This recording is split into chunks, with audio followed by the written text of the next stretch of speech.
Hi everyone and welcome to another art lesson. I'm so impressed with seeing everyone's crosshatches last week. I think it's clear that everyone's understanding the technique and improving week on week. I think a lot of people are getting quite down on themselves because they think that their technique maybe isn't good enough, but I think they've been looking really good, okay? If you can look at a piece and tell where the shadows are and tell where the highlights are and it looks 3D, then you've done a great job. Remember that the more you practice a technique, the better you're going to get.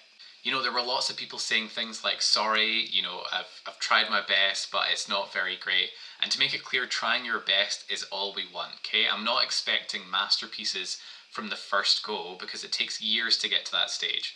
But all I want to see is you've tried your best, and if you keep doing that, then you're continually going to improve in art. Now, it's also really fun just seeing how everyone kind of approaches the task differently, which is kind of one of the joys of art, is just getting to see how everyone interpreted the task differently. So keep up the good work, you did a really good job. Now we're actually going to move away from cross-hatching, but just like any technique, I'd recommend maybe practicing it in your own time and drawing as much as you can. You could also maybe try out something that we haven't done, like try some comic book style art. At the end of the day, the more that you do, the better you're going to get at it. So now that we've done some 2D drawing techniques, we're actually going to start working in 3D. Now, working in 3D is very different from working in 2D. In 2D, you're going to use techniques like shading or color to create the illusion that something looks 3D.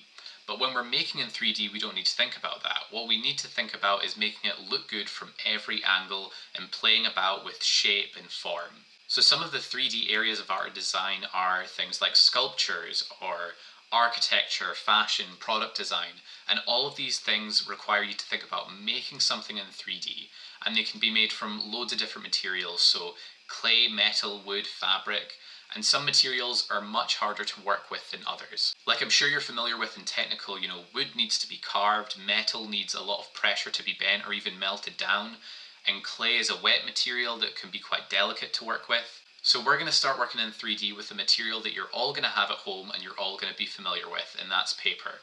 Now, although paper maybe isn't the most dramatic or interesting or exciting material, it is extremely easy to manipulate. If you know how, you can make paper into almost any shape with a lot more ease than any other material.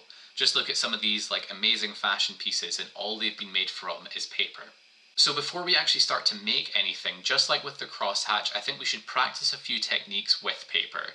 So today isn't necessarily about making anything final, but it's about giving you a chance to experiment with materials. So today we are learning to develop 3D paper manipulation skills.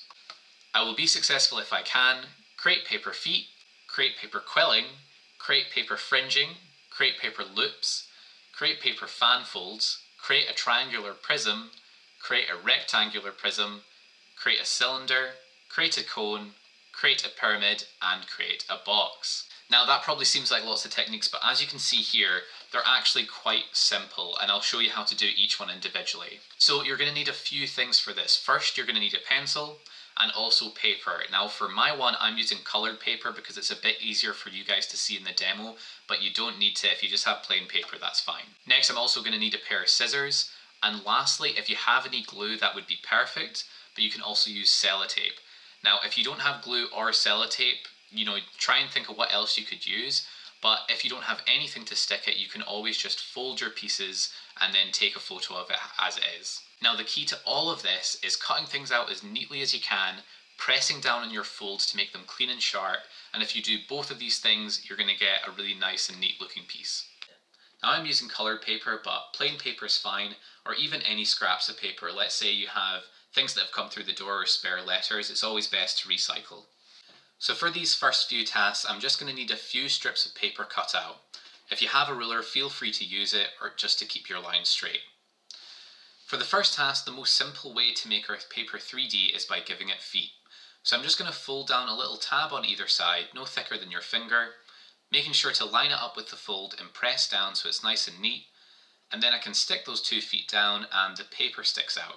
If I want it to stand on the long side so it doesn't flop about, I'm going to first fold it on this side, then to prevent it leaning to one side, I'm going to make little cuts up the fold. And then if I put the feet in different directions, I can then stick it down. The next technique is a fringe, so I start off the same as if I'm making feet, fold it on one side and press, and then I'm going to take my scissors and make slits all the way up the fold. Once it's stuck down, you can move these bits to make a nice little pattern. The next is paper quilling. So paper quilling requires a pen or a pencil. So using a strip of paper, I'm going to roll up my pencil quite tightly, applying a little pressure as I go.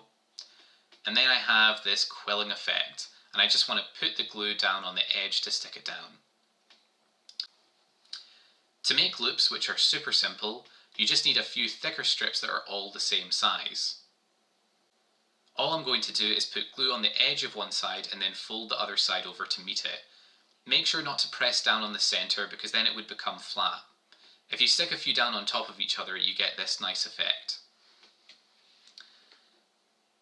An accordion fold is just when you take a strip and then fold it over. Then you turn it onto the other side and fold the opposite way. Do this all the way to the top to create a zigzag effect. To make a triangular prism, which is a shape with 3 sides, you want to take a strip of paper and fold it 3 times. Folding it 3 times splits it into 4 parts. And if you have any extra paper, then you can just cut that off.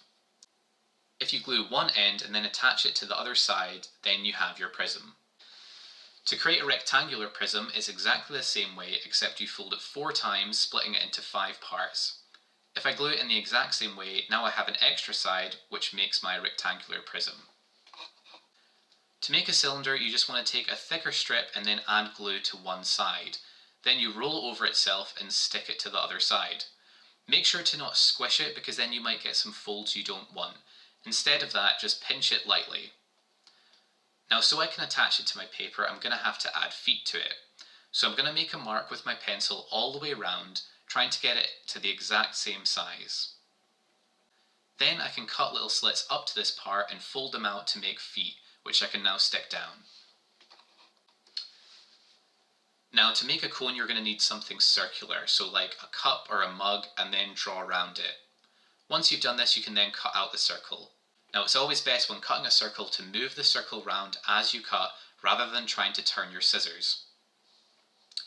What we're going to do now is fold the circle over, and rather than fold all the way, just make a little pinch in the middle, and then make a mark with your pencil right in the center.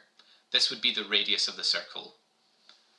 Now I'm just going to cut up to this mark and glue the area on one side next to it. I can now overlap the other side and glue it together to make a cone shape. The more that you overlap, the more your cone is going to stick out.